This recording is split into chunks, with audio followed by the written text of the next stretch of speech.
what we want to show you in this lecture is the triple product, and required to prove, actually my required to prove was supposed to be -1 equals partial derivative of htv by dv by times the partial derivative of v with respect to t, th, times the partial derivative of t with respect to h, vh. So yes, that was supposed to be vh. I apologize for the confusion. What I want you to take away from beauty of this is that this applies to exact functions, and the manipulation allows you to manipulate your equation for variables that you want to consider in your system only. You don't want to introduce new variables, you just want to consider the variables where h is a function of something else.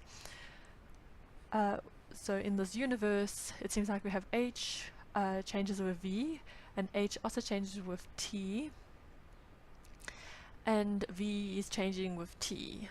So I think it's fair enough to say that, oh, in this universe maybe my h is a function of t and v. Okay, maybe you would have started by saying, oh, maybe my t is a function of h and v, or my v is a function of t and h, because in your htv space, and then you would have said, okay, which one should I use to get this answer? So you're not limited by this. There's just, you could have investigated where t is equal to a function of v and h, or where v equals a function of t and h. But we decided to go with h as a function of t and v because that got us to the answer. But maybe you would have explored the other relationships and would have proved something else as well. But you're all working in the tvh space, and it's all exact functions for this case. So this only works for exact functions. You would have seen this kind of pop up in your tutorial 1 question 2. This sort of like dynamics of actually what should I write my total differential in respect of. Thus, if you say, okay, I have h as a function of t and v, I don't know what it's defined for this system specifically, but I know it has a function of t and v, then I can go dh is equal to my partial of h with respect to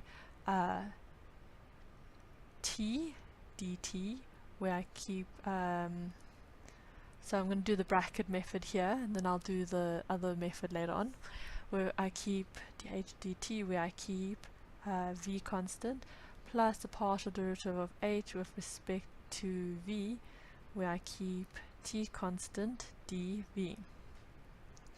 I'm also going to just write it on this side, which is also equal to, implies that's also equal to my dh is equal to the partial derivative of h with respect to t, where h is a function of t and I'm keeping v constant dt, plus the partial derivative of h with respect to v, where h is a function of v, keeping t constant dv. Right, so I'll use the right hand side for the superscripts and the left hand side for the bracketed method. What do you do? So you go, okay, what do I need? So what do I have? I have a dh by dt, yes, the inverse is over here.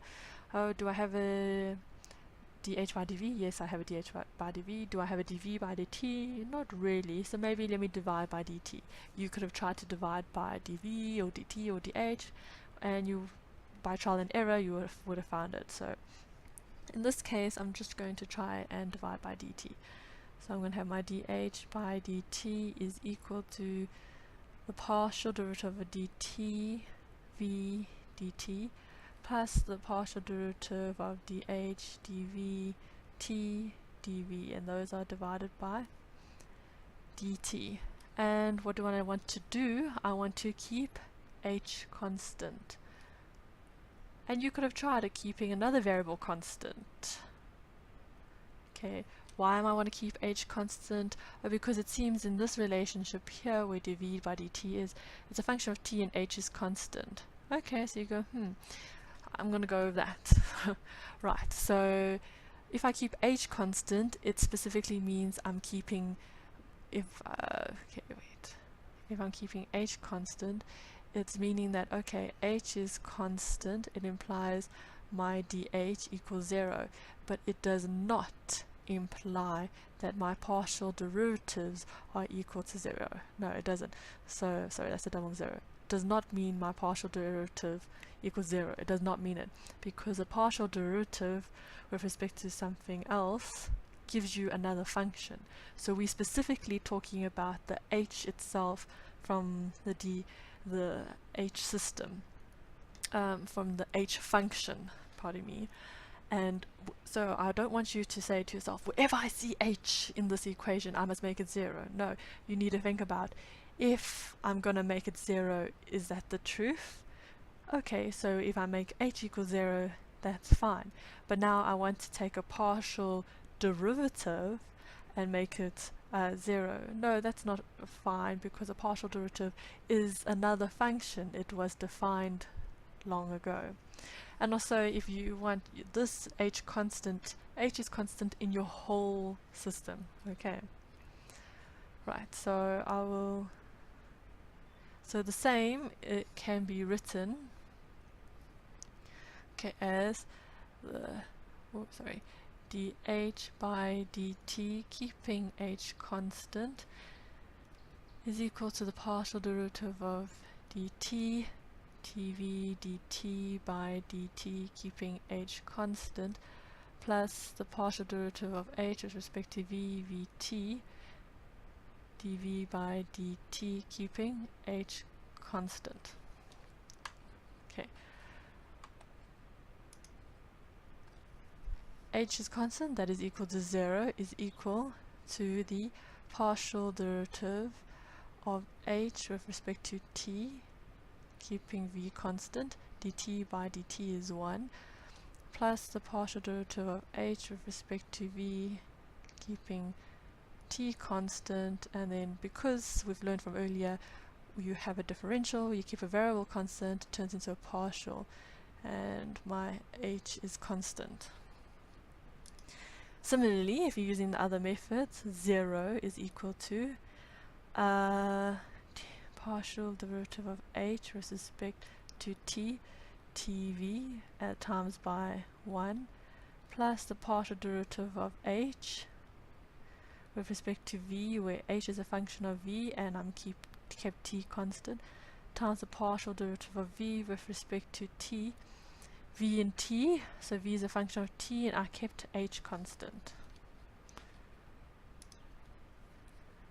This is also equal to, I'm going to take my dh over, dh by dt, negative, where v is constant, where I have dh by dv, t constant, times by, that's not nice t, that's a t, times by dv by dt, keeping h constant.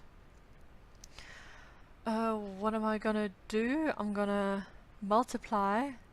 So tell your marker what you're going to do, or tell the person who's reading your notes what you're going to do. So I'm going to multiply by dh over dt. Okay, so I can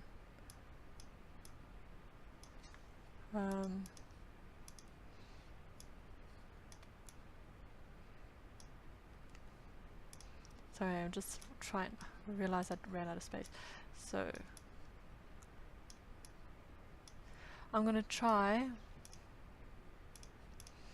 and multiply. So I'm going to multiply both sides by dt over dh, keeping v constant, and I'm going to multiply by dt by dh, keeping v constant, because then those will cancel out. In the previous one we proved it. I just also want to highlight that this, you could have also written, this is also equal to 1 over dh. Clear? This is also equal to 1 over dh by dt, keeping v constant. This is also equal to 1 over dh by dv, keeping v constant. Right, so that's just a side note. Therefore I got negative, let's move down. Therefore after multiplying, okay, so I multiply by the inverse. I'm just telling people what I'm doing. I get negative 1 equals dh by dv, t is constant, times by dv by dt, h is constant, times by dt by dh, v is constant. I'll finish the other side later, is equal to negative 1. So what I want you to point out here, if you convert it to the other notation, what is required. So dh by dv, h is a function of v and you kept t constant, multiplied by dv by dt, v is a function of t keeping h constant, and then dt by dh, where t is a function of h keeping v constant. So that's supposed to be, yes, I agree with you, t cannot be a function of itself, dt by dh, you can't have dt, dtv, yeah, so it is t is a function of h keeping v constant. Let's look at it from the other notation, just going in. So I'm just going to take my dh by dt, tv, negative, is equal to dh by dv, vt, times by dv by dt, th. Right, so then I'm going to multiply both sides, multiply both sides by, I'm going to multiply both sides by dt by dh. Okay, so I'm going to multiply both sides by dt by dh, and therefore I get negative 1 is equal to the partial derivative of h with respect to v, vt, times the partial derivative of v by dt th, times the partial derivative of dt by dh, where h is a function, where t is a function of h keeping v constant. So what you could have said for here, so you can multiply by dt by dh keeping v constant. So I'm going to multiply both sides by dt by dh keeping v constant, but inherently I know that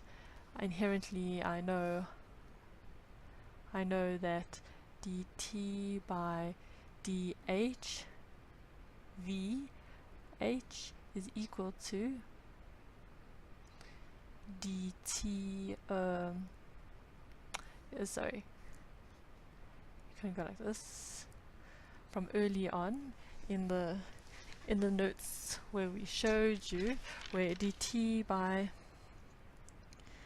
dh is the same as dh by dt, where h is a function of t and keeping v constant, that is equal to 1. Okay, so you can say you multiply by dt dh v h, and because dt by dh vh times dh by dt dt equals 1, because all that inherently this function inside here is saying that if t is a function of h keeping v constant, d is dh by dt is h is a function of t keeping v constant. What's the commonality between the two? V is constant. So I multiply both sides by dt dh vh, and then I get my final answer as dh vt dv dt th dt dh hv. Okay, and don't mind the order because of it's just saying that you are saying that t is a function of h. I understand that v constant. T is a function of h, keeping v constant. And my answers are the same, and it is what was required to prove.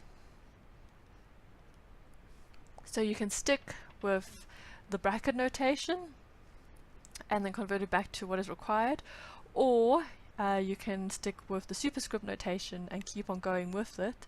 But if you get a bit lost later on in the line, when you multiply both sides, you go, wait, is VH dt, dh, vh the same as dh, dt, tv? Yes, it is. It's the beauty about exact functions only. You get to have this wonderful manipulation. Yeah, so, and also a side note, this over here is also equal, like sometimes you'll just see dt, dh, v times by, find my mouse, times by dh, dt, v. This is the same thing, because remember, you learn the manipulation. So what do you know? You know many things now. You know how to change it into a triple product. You know how to write it as 1 over. You know how to relate your differentials to 1. You know how to introduce a variable, a new variable into the system, or a current variable of the system into a total differential to get a partial. So you know that, and you also just know how to take a total derivative and say, fine, I have a total derivative, what do you want? Once you give me the function, I can do more, the actual definition of the function, but if you just know that your variable is a function of 2 other variables, you can take it to so many different expressions. And then once you have the actual definition of that function for how that system behaves, then you can find out a whole bunch of information and substitute it into the relevant thermodynamic equations later on, which you will learn. Yeah, you'll see the relevance of this mathematical manipulations. Great. So I think you should be comfortable with at least being able to read the 2 different notations, bracket and superscript. And any further definitions that you would have learned in the last slide is where, for example, let me just take this one and zoom in. This partial derivative of t with respect to h, hv, right, is also equal to t is a function of h and v, but h is the one that is being partially differentiated. Okay. And then, which is also equal to b dt by dh, v constant. Great. And you can also have double differentiation. You have double differentiation d by d squared t d p dh is also equal to b d squared t by dh by dp. Because of the exactness, is also equal to b t, where h and p are being differentiated.